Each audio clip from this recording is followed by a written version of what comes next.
प्यारे दोस्तों, जन्नत की सरदार हजरत बीबी फातिमा रजी अल्लाह ताला अन्हा को रोजा रखने में कितनी मुश्किलात का सामना करना पड़ा, ये सुनकर आपकी भी आंखों में आंसू आ जाएंगे। लिहाजा वीडियो को आखिर तक जरूर देखें। प्यारे दोस्तों, मदीना में रमजान की खुशियां फैल रही थीं। चारों ओर सहरी की तैयारियां हो रही थीं, लेकिन हजरत बीबी फातिमा रजी अल्लाह ताला अन्हा का घर शांत और निश्चल था। हजरत फातिमा रजी अल्लाह ताला अन्हा पूरी रात इबादत करने के बाद रोजा रखने के लिए सहरी खाने आगे बढ़ी, लेकिन देखा कि घर में एक बूंद पानी के अलावा कुछ भी खाने को नहीं था। उन्होंने थोड़ा पानी पिया और अल्लाह से दुआ करते हुए कहा, ऐ अल्लाह, मैं यह रोजा तेरी ही रजामंदी के लिए रख रही हूँ।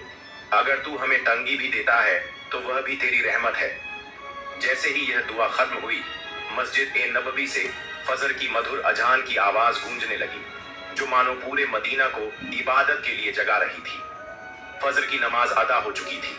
मदीना के आसमान में सूरज झांकने लगा था। कुछ सहाबा मस्जिद ए नबवी से बाहर निकल रहे थे और कुछ व्यापारी रोजी रोटी कमाने के लिए निकल पड़े थे। इसी बीच हजरत अली रजी अल्लाह ताला अन्हु भी काम की तलाश में घर से बाहर निकले। इधर जैसे जैसे सुबह आगे बढ़ रही थी, वैसे वैसे भूख की तड़प भी बढ़ती जा रही थी। हजरत फातिमा रजी अल्लाह ताला अन्हा ने भी तो पानी के अलावा कुछ नहीं खाया था, फिर भी वह घर के एक कोने में बैठकर अल्लाह की इबादत कर रही थी। इसी समय छोटे हसन और हुसैन रजी अल्लाह ताला अन्हुमा धीरे धीरे अपनी माँ फातिमा रजी अल्लाह ताला अन्हा के पास आए और मासूम आवाज में बोले, अम्मी जान, हमें बहुत भूख लगी है, हमें कुछ खाने को दो, अब तो भूख सहन नहीं हो रही। ये सुनकर हजरत फातिमा रजी अल्लाह ताला अन्हा की आंखों के कोनों में आंसू आ गए। दिल कराह उठा, लेकिन वह कुछ कह नहीं सकी। फिर भी अपने बच्चों के सामने मुस्कुराकर बोली, बेटा, ये दुनिया तो बस एक इम्तिहान है, थोड़ा सब्र करो, इंशाअल्लाह तुम्हारे अब्बा जान कुछ खाना लेकर आएंगे। ये सुनकर छोटे हसन और हुसैन रजी अल्लाह ताला अन्हुमा खुश होकर वहां से चले गए, लेकिन बेचैनी से इफ्तार का इंतजार कर रहे थे। हजरत फातिमा रजी अल्लाह ताला अन्हा को भी बहुत तेज भूख लग रही थी, सिर हल्का झंझना रहा था। तब उन्होंने अल्लाह से दुआ की, ऐ अल्लाह, तू ही हमारा रिज्क देने वाला है। ऐ अल्लाह, हमें रिज्क अता फरमा, हमारे बच्चों को तकलीफ सहने की ताकत दे। ऐ अल्लाह, हमारे ईमान को मजबूत रख। इस कठिन परीक्षा के बावजूद उनके दिल में न कोई शिकायत थी, न कोई मायूसी, बस सब्र और अल्लाह पर भरोसा था। इधर हजरत अली रजी अल्लाह ताला अन्हु को अब तक कोई काम नहीं मिला था। सूरज धीरे धीरे आसमान के बीचों बीच पहुंच चुका था। चलचिलाती धूप और गर्मी की तपिश मदीना की जमीन को जला रही थी, लेकिन जैसे ही हजरत अली रजी अल्लाह ताला अन्हु को घर की याद आई, उनकी आंखों में आंसू आ गए। आखिरकार हजरत अली रजी अल्लाह ताला अन्हु एक सहाबी के घर गए और सलाम करके बोले, भाई, हमारे घर में खाने को कुछ भी नहीं है, क्या आप मुझे कोई काम दे सकते हैं? तब उस सहाबी ने कहा, या अली, अल्लाह की कसम, अगर मेरे पास कुछ होता तो मैं जरूर तुम्हारे लिए रखता, लेकिन मेरे घर में भी कई दिनों से चूल्हा नहीं जला, मैं भी भूखा हूँ। ये सुनकर हजरत अली रजी अल्लाह ताला अन्हु उदास हो गए। फिर उन्होंने सहाबी को तसल्ली देते हुए कहा, निश्चित रूप से अल्लाह कोई ना कोई रास्ता बनाएगा। इसके बाद वह फिर से काम की तलाश में निकल पड़े। कुछ दूर जाने के बाद उनके दिल में ख्याल आया कि शहर के किनारे एक अमीर व्यापारी रहता है, अगर मैं उसके पास जाऊं तो शायद कोई काम मिल जाए। यह सोचकर वह उस अमीर व्यापारी के घर की ओर बढ़ने लगे। इधर हजरत फातिमा रजी अल्लाह ताला अन्हा दरवाजे पर खड़ी हजरत अली रजी अल्लाह ताला अन्हु के घर लौटने का इंतजार कर रही थी। उनकी आंखें करून से भरी हुई थीं।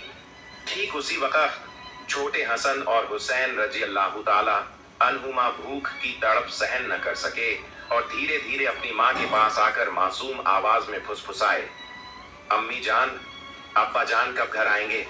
यह सुनकर हजरत फातिमा रजी अल्लाह ताला अन्हा का दिल दर्द से भर उठा। उनकी आंखों में आंसू चमकने लगे, लेकिन फिर भी उन्होंने अपने बच्चों को दिलासा देते हुए कहा, बेटा, थोड़ा सब्र करो, यकीनन अल्लाह हमारी मदद करेगा। इधर हजरत अली रजी अल्लाह ताला अन्हु उस अमीर व्यापारी के घर पहुंचे और सलाम करके बोले, भाई, क्या आपके पास कोई काम है? मैं काम करना चाहता हूँ। वह अमीर व्यापारी कुछ देर चुप रहा, फिर बोला, हाँ, मेरे खजूर के बाग में कुछ काम है। तुम वहां कुछ घंटे काम कर सकते हो, लेकिन मेरी एक शर्त है। मैं तुम्हें मजदूरी के बदले पैसे नहीं दे सकता, लेकिन मैं तुम्हें कुछ खजूर दे सकता हूँ। हजरत अली रजी अल्लाह ताला अन्हु को अपने घर की भूख और मुश्किलों का ख्याल आया, जिससे उनका दिल कांप उठा और आंखों में आंसू आ गए। उन्होंने तुरंत इस काम को करने के लिए हामी भर दी। इसके बाद हजरत अली रजी अल्लाह ताला अन्हु खजूर के बाग में काम करने लगे। मालिक के आधे हुक्म से भी पहले उन्होंने सारा काम अकेले पूरा कर दिया। इस तरह कई घंटे बिना रुके कड़ी मेहनत करने के बाद वह फिर उस अमीर व्यापारी के पास गए और कहा, मैंने आपके आदेश के अनुसार सारा काम पूरा कर दिया, अब मेरी मजदूरी अदा करें। तब उस अमीर व्यापारी ने कुछ खजूर हजरत अली रजी अल्लाह ताला अन्हु के हाथों में रख दिए। खजूर पाकर वह बहुत खुश हुए और तुरंत अल्लाह का शुक्र अदा करते हुए बोले, ऐ अल्लाह, तू ही हमारा रिज्क देने वाला है। अगर तू हमें आजमाना चाहता है तो हम सब्र करेंगे, लेकिन हमारे ईमान को मजबूत रख। यह कहते हुए वह तेजी से घर की ओर रवाना हो गए। इधर जब हजरत अली रजी अल्लाह ताला अन्हु घर के करीब पहुंचे, तब मदीना का आसमान गहरे लाल रंग में रंग चुका था। सूरज पश्चिम की ओर झुक रहा था और चारों ओर इफ्तार की तैयारियां चल रही थीं। उसी वक्त थके हुए जिस्म के साथ हजरत अली रजी अल्लाह ताला अन्हु घर में दाखिल हुए और उसी वक्त मस्जिद नबवी की अजान की आवाज दूर से गूंजने लगी।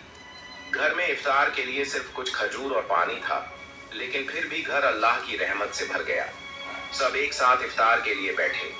हजरत हसन और हुसैन रजी अल्लाह ताला अन्हुमा को दो दो खजूर दिए गए।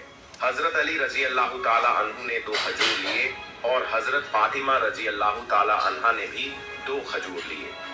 जैसे ही वे इफ्तार करने वाले थे, तभी एक भिखारी बाहर खड़ा होकर कहने लगा, माँ, मैंने पूरा दिन कुछ नहीं खाया, भूख की पीड़ा अब और सहन नहीं हो रही, कृपया मुझे कुछ खाने को दें।